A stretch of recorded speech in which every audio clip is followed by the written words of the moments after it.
Hey guys, welcome back with me again in the channel. On today's tutorial, I'm going to show you how you can cannot import this element in CapCut.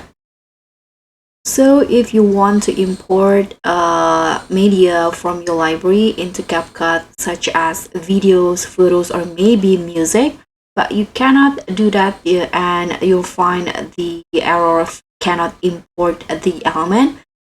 This is how you are going to fix it. So the first one that you can do is check your internet connection.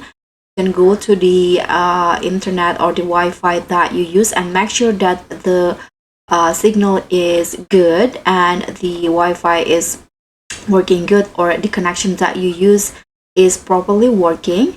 And after that, you can check the file format that the file what format the file is.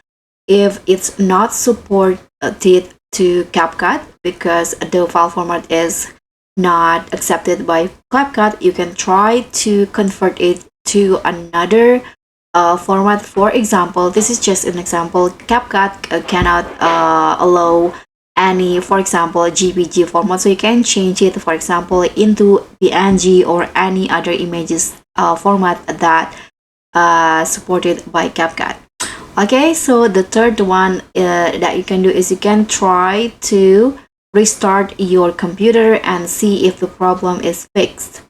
So that's pretty much all. Thank you so much for watching. Don't forget to like, comment, and subscribe. Also, click on the thanks. Bye.